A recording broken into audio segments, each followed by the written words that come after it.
नमस्कार जोजोलपा नेपाल भाषा एकाडेमीका निम्ति अनक मिडियाको प्रस्तुति नेवा एफएम 106.6 मेगाहर्ज र कीर्तिपुर नगरपालिकाद्वारा सञ्चालित रेडियो शिक्षा कार्यक्रममा म नेपाल एपीएफ स्कुलको सामाजिक विषयको विषय शिक्षक नारायण प्रसाद खतिवडा तपाईहरुलाई हार्दिक स्वागत तथा अभिवादन गर्दछु। यो कार्यक्रम हरेक हप्ता बिहीबारका दिन बिहान 8:30 बजे प्रसारण भइरहेको छ र अबको आधी घण्टा यहाँहरूलाई सिकाइ सहजीकरणको लागि म उपस्थित भएको छु। विद्यार्थी भाइ बहिनीहरू, आज म कक्षा 9 को सामाजिक अध्ययन विषय लिएर यहाँहरू समक्ष उपस्थित भएको छु। विद्यार्थी भाइ बहिनीहरू, गत हप्ता हामीले इकाइ 4 अन्तर्गत सामाजिक समस्या, यसको पहिचान र समाधानको बारेमा अध्ययन गरेका थियौं र मलाई आशा छ विद्यार्थी भाइ बहिनीहरूले सामाजिक समस्या भनेको के हो र सामाजिक समस्याका समाधानको बाटोहरू पनि बुझिसक्नु भएको छ र आज हामी इकाइ 4 पाठ 2 अन्तर्गत अर्को सामाजिक समस्या भ्रष्टाचार भन्ने शीर्षकबाट आजको पाठ सुरु गर्छौं है त। विद्यार्थी भाइ बहिनीहरू, भ्रष्टाचार भन्नाले भ्रष्ट प्लस आचार, यसको अर्थ भ्रष्ट भन्नाले खराब र आचार भन्नाले आचरण, यसकारण खराब आचरण हुनु नै भ्रष्टाचार हो। भाइ बहिनीहरू, सार्वजनिक ओहदामा रहने लगभग सबैले गर्ने तर गरेको छु नभन्ने अथवा गरेको छु भन्न नचाहने कर्म नै भ्रष्टाचार हो। भाइ बहिनीहरू, सार्वजनिक हित र नैतिकता विपरीत हुने खराब आचरणपूर्ण कार्यलाई नै भ्रष्टाचार भनिन्छ। अर्थात् कुनै पनि व्यक्तिले आफ्नो पदीय दायित्व वा मर्यादा विपरीत गर्ने सबै किसिमका गैर कानुनी र अनैतिक क्रियाकलापहरूलाई भ्रष्टाचार भनिन्छ। अर्थात् सार्वजनिक पदमा रहेका पदाधिकारीहरूले आफूमा रहेको शक्ति र अधिकार व्यक्तिगत हित वा फाइदा पुर्याउनको लागि प्रयोग गर्नु नै भ्रष्टाचार हो। विद्यार्थी भाइ बहिनीहरू, विश्व बैंकका अनुसार व्यक्तिगत फाइदाको लागि सार्वजनिक ओहदाका र शक्तिको दुरुपयोग गर्ने कार्य नै भ्रष्टाचार हो। त्यस्तै भाइ बहिनीहरू, ट्रान्सपरेन्सी इन्टरनेसनलका अनुसार सार्वजनिक क्षेत्रमा चाहे त्यो राजनीतिक वा प्रशासनिक होस्, उनीहरूलाई गरिएको विश्वास वा सुम्पिएको कार्यको गलत र गैर न्यायिक प्रयोग नै भ्रष्टाचार हो। विद्यार्थी भाइ बहिनीहरू, भ्रष्टाचार विकासोन्मुख राष्ट्रहरूमा बढी हुने गरेको तथ्य विभिन्न अध्ययन प्रतिवेदनहरूले प्रस्तुत गरेका छन्। भ्रष्टाचार राज्य र समाज विरुद्धको श्वेत अपराध हो।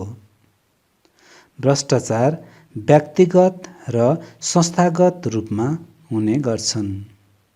यसले सामाजिक द्वन्द्व, असमानता र समस्याहरू सिर्जना गर्दछ।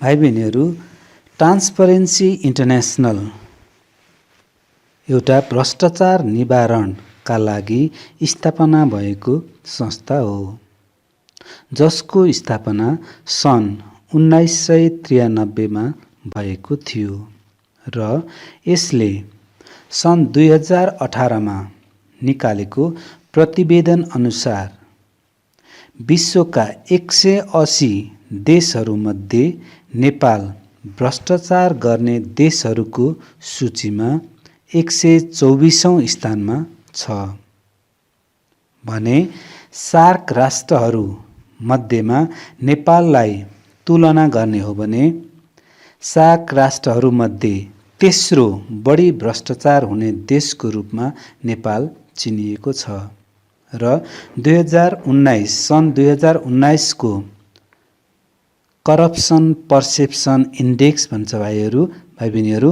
CPI अनुसार नेपालको अङ्क 31 रहेको छ। भाइ बहिनीहरू ट्रान्सपरेन्सी इन्टरनेसनल एक गैर सरकारी संस्था हो जसले भ्रष्टाचार न्यूनीकरण गर्न मद्दत गर्दछ र यसले विश्वका सम्पूर्ण देशहरूमा सबैभन्दा बढी भ्रष्टाचार भएको देश र कम भ्रष्टाचार भएको देशहरूको सूचीकृत गर्ने काम गर्दछ। यसले करप्सन पर्सेप्सन इन्डेक्स अर्थात् CPI लाई अङ्कसहित प्रत्येक वर्ष भ्रष्टाचारको सूची निर्माण गर्ने र बढी भ्रष्ट देशहरूलाई सचेत गराउने काम गर्दछ। भाइ बहिनीहरू CPI 0 देखि 100 बीचको अङ्कलाई जनाउँछ र जसमा 0 नजिक भएका देशहरू कम भ्रष्टाचार जीरो नजिक भएका देशहरू सबैभन्दा बढी भ्रष्टाचार हुने देश र 100 को नजिक हुने देशहरू कम भ्रष्टाचार युक्त देश भनेर चिनिन्छ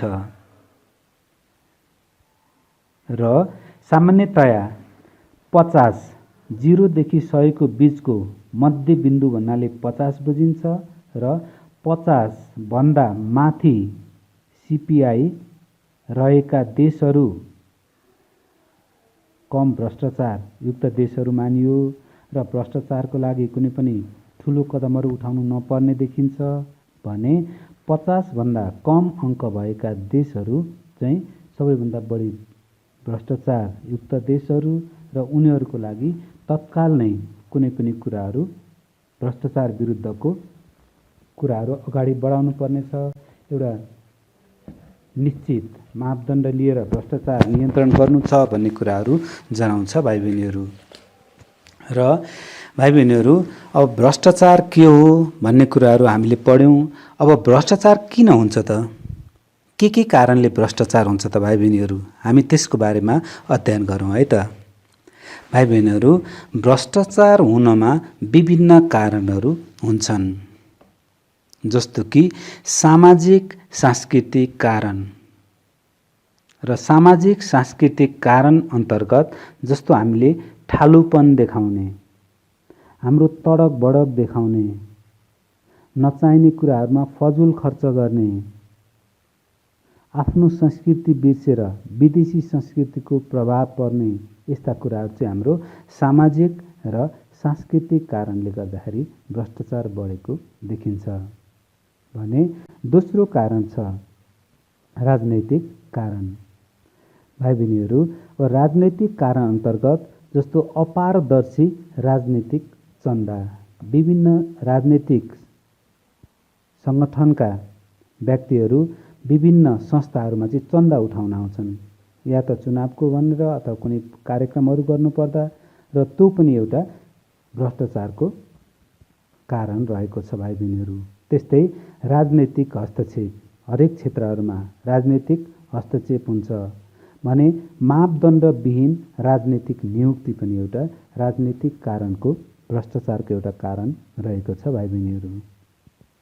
त्यस्तै भाइ बहिनीहरू अर्को भ्रष्टाचारको अर्को कारण छ न्यायिक कारण। र न्यायिक कारण अन्तर्गत जस्तो न्यायिक निर्णयमा एकरूपता नहुनु, अर्थात् कानुन अनुसारको निर्णयहरू नहुनु, एकरूपता नहुनु। त्यस्तै न्याय सम्पादनमा ढिलासी सुस्ती हुनु यो पनि अर्को भ्रष्टाचारको कारण रहेको छ भने अर्को कारण छ व्यवस्थापकीय कारण भाइ बहिनीहरू, जसमा चाहिँ जवाफदेहिताको अभाव हुनु, अनियमित नियुक्ति हुनु, सरुवा हुनु, बढुवा हुनु, त्यस्तै कर छली गर्नु, सुविवेकीय अधिकारको प्रयोग हुनु, यस्ता कुराहरूले गर्दाखेरि पनि भाइ बहिनीहरू विभिन्न हाम्रो समाजमा चाहिँ भ्रष्टाचारहरू बढेको देखिन्छ भने त्यस्तै भाइ बहिनीहरू अर्को भ्रष्टाचारको अर्को कारण छ हाम्रो नेपालको सन्दर्भमा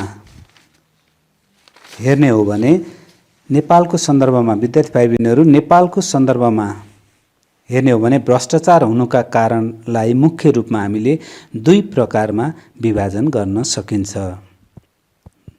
नम्बर 1 सरकारी कारण भाइ बहिनीहरू। अब सरकारी कारण अन्तर्गत जस्तो कि हामीले हाम्रो देशमा लागू भएको कानुन फितलो हुनु अर्थात् कानुनको कडा लागू हुन नसक्नु पनि एउटा भ्रष्टाचारको कारण हुन्छ भने अर्को भाइ बहिनीहरू अर्को सरकारी कारण छ कम तलब, कम भत्ता अर्थात् कम सुविधाहरू। जुन सरकारी स्तरमा जागिर खाइरहेका अथवा सरकारी ओहदामा रहेका कर्मचारीहरूको तलब भत्ता अर्थात् सुविधाहरू कम हुनु, जसो कारणले उनीहरूले चाहिँ आफ्नो जीविकोपार्जन गर्न, आफ्नो घर चलाउन, आफ्नो व्यवहार चलाउनको लागि पनि उनीहरू चाहिँ भ्रष्टाचार गर्ने कुराहरूमा अग्रसर भएको देखिन्छ भने अर्को कारण छ पारदर्शिताको अभाव। हरेक अफिसहरू, हरेक कार्यालयहरूको पारदर्शिता हुँदैन। आय स्रोत र खर्चहरूमा चाहिँ पारदर्शिताको अभाव हुन्छ भाइ बहिनीहरू, जसो कारणले पनि भ्रष्टाचार बढ्नमा मद्दत गरेको देखिन्छ भने अर्को कारण छ भाइ बहिनीहरू अस्थिर सरकार अर्थात् राजनैतिक अस्थिरता। भनेको देशमा रहेको राजनीतिक अवस्था स्थिर नहुँदा पनि अर्को भ्रष्टाचार बढ्नुको अर्को कारण हुन्छ भाइ बहिनीहरू।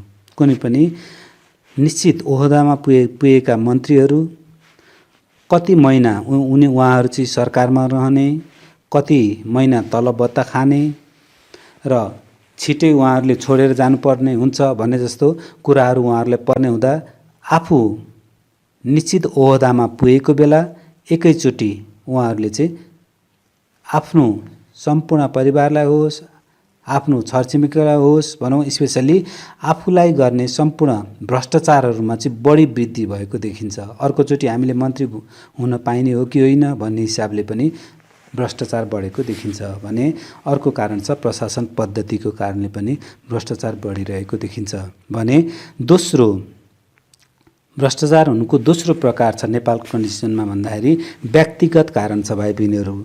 र व्यक्तिगत कारणले कसरी भ्रष्टाचार बढ्छ भन्दा जस्तो पारदर्शिता र जिम्मेवारीको अभाव हुन्छ।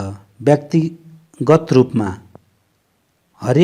हर हिसाबहरूको पारदर्शिता हुँदैन र जिम्मेवारीको बोध नहुनु पनि एउटा भ्रष्टाचार बढ्नुको एउटा कारण रहेको छ भने अर्को कारण छ राष्ट्रियताप्रतिको भावनामा कमी हुनु। भाइ बहिनीहरू राष्ट्रियता, म, मेरो देश र मेरो राष्ट्र भन्ने भावनाको जब कमी हुन्छ भने अनि त्यसमा पनि के हुने भयो भन्दा भ्रष्टाचार बढ्ने भयो भने अर्को के छ भन्दा भाइ बहिनीहरू हाम्रो समाजमा चाहिँ भ्रष्ट व्यक्तिहरूले समाजमा चाहिँ ज्वरो गाडिसकेका छन्। हामीलाई सानोभन्दा सानो काम गर्नु पर्यो भने पनि उहाँहरूसँग सहकार्य नगरिकन हाम्रो कामहरू बन्दैन, जसो कारणले पनि भ्रष्ट व्यक्तिहरूको हाम्रो समाजमा ज्वरो गाड्नु अर्को व्यक्तिगत कारण छ भने अर्को शक्तिको एकाधिकार छ भाइ बहिनीहरू भने त्यस्तै हाम्रो जीवनशैलीमा हामीलाई चाहिँ ऐस आरामको जीवनशैली मनपर्ने, यो चाहिँ विदेशी संस्कृतिहरूले पनि हामीलाई प्रेरित गर होला। हामी लग्जरियस लाइफ भन्छौँ, ऐस आरामको जीवनशैली जिउने हिसाबले गर्दाखेरि पनि यो भ्रष्टाचार चाहिँ बढेको देखिन्छ भने अर्को कारण छ गरिबी। आफैमा एउटा गरिबीको कारणले पनि भ्रष्टाचार बढेको देखिन्छ भने अन्य कारणहरूमा जस्तो अघि नै हामीले भनिसक्यो पारदर्शिताको अभाव, उत्तरदायित्व र जवाफदेहिताको अभाव भनियो भने त्यस्तै अर्को कारण छ गोपनीयतामा रमाउने संस्कृति भने अर्को छ भन्दा प्रतिबद्ध कर्मचारी तन्त्रको अभाव भनेको जुन कार्यालयमा कार्यरत कर्मचारीहरू हुनुहुन्छ उहाँहरूले चाहिँ आफ्नो प्रतिबद्ध आफ्नो काम के हो, मैले के काम गर्नुपर्छ भन्ने कुराहरूको उहाँहरूमा प्रतिबद्धता जाहेर भयो भने पनि भ्रष्टाचार नियन्त्रणमा कम हुनसक्छ। तर त्यो कुराहरू हामीले देखिँदैन भने त्यस्तै अर्को छ स्पष्ट कानुनको अभाव हुनु, त्यस्तै कानुनको प्रभावकारी व्यवस्था नहुनु, त्यस्तै अनुगमनको र मूल्याङ्कनको कमी हुनु, राजनैतिक संरक्षण हुनु, त्यस्तै दण्ड र पुरस्कारको अभाव हुनु, यी जस्ता कारणहरूले चाहिँ हाम्रो देशमा भ्रष्टाचार बढिरहेको देखिन्छ। भाइ बहिनीहरू, अब यसको समाधान के हो त? भ्रष्टाचार न्यूनीकरण गर्ने के कुराहरू हामीले गर्न सक्छौँ भन्दाखेरि सर्वप्रथम त हामीले हरेक कुराहरूमा पारदर्शिता हुनु पर्यो र भ्रष्टयुक्त अर्थात् भ्रष्टाचारमा मुछिएको व्यक्तिलाई हामीले सामाजिक बहिष्कार गर्न सक्नुपर्दछ। भने अर्को समाधानको उपाय छ आफ्नो जिम्मेवारीप्रति उत्तरदायित्वको बोध हुनुपर्दछ। आफ्नो जिम्मेवारी वहन गर्न सक्नुपर्दछ भने अर्को कारण छ कडा कानुनी कारबाही गर्नुपर्दछ। जो व्यक्ति भ्रष्ट हुन्छ, जो भ्रष्टाचार गरेको छ, उक्त व्यक्तिलाई चाहिँ कानुनले कडा कारबाही गर्न सक्नुपर्दछ। भने अर्को मुद्दा छ भ्रष्टाचार नियन्त्रणमा संलग्न निकायहरूको क्षमता अभिवृद्धि गराउनुपर्ने हुन्छ। भने अर्को राजनीतिक स्थिरता अर्थात् सुशासन, देशमा सुशासन हुनु पर्यो, राजनीतिक स्थिरता हुनु पर्यो जसले पनि भ्रष्टाचार नियन्त्रणमा सहयोग पुग्न मद्दत गर्दछ। र अर्को समाधानको उपाय छ दण्ड र पुरस्कारको व्यवस्था। जस व्यक्तिले राम्रो काम गर्छ उसलाई पुरस्कारको व्यवस्था हुनु पर्यो भने जो व्यक्तिले भ्रष्टाचार गर्छ उसलाई चाहिँ दण्डको व्यवस्था हुनु पर्यो। भने अर्को बुदा छ, अर्को पोइन्ट छ कानुनको प्रभावकारी परिचालन। कानुनको राम्रो परिचालन भयो भने पनि कडा कानुन लाग्न सकियो भने पनि हामीले भ्रष्टाचार नियन्त्रण गर्न सकिन्छ। भने अर्को बुदा छ, अर्को समाधानको बुदा छ महँगी नियन्त्रण हुनुपर्ने हुन्छ। महँगी नियन्त्रण गर्नु, सामाजिक बहिष्कार हामी गरिसक्यो र अर्को विभिन्न मिडियाहरूलाई इन्भल्भ गराएर चाहिँ उनीहरूको सहकार्यमा चाहिँ भ्रष्टाचार नियन्त्रण विरुद्ध आवाजहरू उठाउनु पर्ने हुन्छ। विद्यार्थी भाइ बहिनीहरू, अब हामीले भ्रष्टाचारका कारण र त्यसका समाधानको बारेमा पढियो र अब म तपाईहरुलाई नेपालमा भ्रष्टाचार निवारणका लागि गरिएका प्रयासहरू के छन् त त्यसको बारेमा म सरसर्ती बताउँछु है त। भाइ बहिनीहरू, नेपालको संविधान 2072 मा अख्तियार दुरुपयोग अनुसन्धान आयोगलाई संवैधानिक अङ्गका रूपमा व्यवस्था गरिएको छ र यस संस्थाले भ्रष्टाचार विरुद्ध उपचारात्मक र प्रवर्धनात्मक रणनीति अवलम्बन गर्दै आएको छ। त्यस्तै अख्तियार दुरुपयोग अनुसन्धान आयोग ऐन 2048 को संशोधन सहित र भ्रष्टाचार निवारण ऐन 2059 कार्यान्वयनमा आएपछि भ्रष्टाचार विरुद्धको कारबाहीलाई सशक्त बनाएको छ। त्यस्तै संवैधानिक निकायका रूपमा कार्यरत यस आयोगका काम कारबाहीले जनसाधारणमा भ्रष्टाचार गर्नलाई कारबाही हुन्छ भन्ने सन्देश पनि दिएको छ। भाइ बहिनीहरू, त्यस्तै राष्ट्रिय सतर्कता केन्द्रको स्थापना सुशासन, प्रवर्धन र भ्रष्टाचार नियन्त्रण तथा सार्वजनिक निकायको ढिलासुस्तीलाई न्यून गर्ने उद्देश्यले विक्रम सम्वत 2059 साउन 27 गतेमा स्थापना भएको थियो र प्रधानमन्त्रीको प्रत्यक्ष रेखदेख र नियन्त्रणमा यो संस्था रहने व्यवस्था गरिएको छ। त्यस्तै भाइ बहिनीहरू, नेपालमा सम्पत्ति सुदृढीकरण ऐन 2063 र नियमावली 2064 पनि लागू गरिएको छ, जसले पनि भ्रष्टाचार निवारणमा सहयोग पुर्याएको देखिन्छ।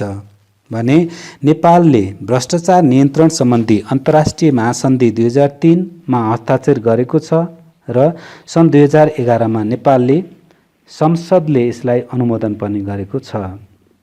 त्यस्तै भाइ बहिनीहरू, विभिन्न गैर सरकारी संस्थाबाट सामाजिक सचेतनाका कार्यक्रमहरू सञ्चालन भएका छन्। सञ्चारका माध्यमहरूबाट जनचेतनामूलक कार्यक्रमहरू प्रसारित भएका छन्। भ्रष्टाचार विरुद्ध उजुर गर्ने उजुरकर्तालाई प्रोत्साहन गर्ने व्यवस्था गरिएको छ। भ्रष्टाचार निवारणसँग सम्बन्धित विषयवस्तु विद्यालय शिक्षाको पाठ्यक्रममा समेत समावेश गरिएको छ र यसरी भ्रष्टाचार निवारणमा नेपालमा धेरै कार्यहरू भएको देखिन्छ। त्यसकारण भाइ बहिनीहरू, भ्रष्टाचार नियन्त्रण विश्वका सबै मुलुकहरूको चासो, समस्या र सरोकार रहेको विषय बनेको छ। प्राय विश्वका सबै मुलुकले भ्रष्टाचार विरुद्धका कार्यका लागि संवैधानिक, कानुनी एवं संस्थागत व्यवस्था गरेका छन्। भ्रष्टाचार विरुद्ध संयुक्त राष्ट्रसङ्घीय महासन्धि 2003 ले राष्ट्रभित्र तथा अन्तर्राष्ट्रिय स्तरमा हुने भ्रष्टाचार नियन्त्रणका लागि दीर्घकालीन उपाय सुझाएको छ। त्यस्तै भ्रष्टाचार नियन्त्रणका लागि अन्तर्राष्ट्रिय सहकार्य प्रतिरोध गर्नका लागि क्षमता वृद्धि र संस्थागत विकासका लागि पनि दिशानिर्देश गरेको अवस्था छ। भाइ बहिनीहरू, अन्तर्राष्ट्रिय स्तरमा world bank, Asian development bank, transparency international लगायतका संस्थाहरू भ्रष्टाचार नियन्त्रणमा सक्रिय रहेका छन्। भाइ बहिनीहरू, नेपालले पनि संविधानमा नै सुशासनलाई राज्यको साधन र साध्य दुवै रूपमा आत्मसात गर्दै भ्रष्टाचार नियन्त्रणका लागि नीति, विधि र संवैधानिक निकायको व्यवस्था गरेको अवस्था छ। त्यस्तै भ्रष्टाचार निवारण ऐन, सुशासन ऐन, सार्वजनिक खरिद ऐन, राजस्व चुहावट ऐन, सम्पत्ति शुद्धिकरण ऐन, अख्तियार दुरुपयोग अनुसन्धान आयोग, विशेष अदालत, न्यायिक परिषद, राष्ट्रिय सतर्कता केन्द्र, राजस्व अनुसन्धान विभाग, महालेखा परीक्षक आदि जस्ता संस्थाहरू स्थापना गरी भ्रष्टाचार नियन्त्रणमा सक्रिय रहेको देखिन्छ। यद्यपि नेपालमा भ्रष्टाचार नियन्त्रण भने हुन सकेको छैन। विद्यार्थी भाइ बहिनीहरू, त्यसकारण भ्रष्टाचारलाई प्रवर्धन गर्ने आर्थिक, राजनीतिक, सामाजिक, प्रशासनिक, कानुनी, संस्थागत तथा प्रविधिगत पक्षमा रहेका कमी कमजोरीहरूलाई राज्य सञ्चालकहरूले समाधान खोज्न सक्नु पर्दछ। अख्तियार दुरुपयोग अनुसन्धान आयोगलाई थप सशक्त, सक्षम र भरपर्दो बनाउँदै भ्रष्टाचार नियन्त्रण गर्ने अधिकार दिनुपर्दछ। हामी संविधान, नीति, कानुन, योजना, कार्यक्रम, सन्धि सम्झौता आदि मार्फत अधिकांश विषयमा प्रतिबद्ध छौँ, तर हाम्रो व्यवहारमा विचलन छ। त्यसकारण भ्रष्टाचार नियन्त्रणको विषयलाई शासन, सेवा प्रवाह, विकास र समृद्धिका मुद्दामा सही रूपमा संरचनागत, प्रणालीगत तथा कार्यगत रूपमा आबद्ध हुनुपर्ने देखिन्छ। त्यसकारण भाइ बहिनीहरू, हामी सामूहिक जिम्मेवारी बोधका साथ समस्याको सही पहिचान गर्दै अगाडि बढेमा सुशासन सूचाङ्कमा उच्च स्थान रहेका देशको सूचीमा नेपालको नाम राख्न सकिने देखिन्छ। विद्यार्थी भाइ बहिनीहरू, तपाईहरूले भ्रष्टाचार के हो, यसका कारणहरू के हुन्, यसका समाधानहरू के हुन् र नेपालमा भ्रष्टाचार निवारणका लागि भएका प्रयासहरूको बारेमा अध्ययन गर्नुभयो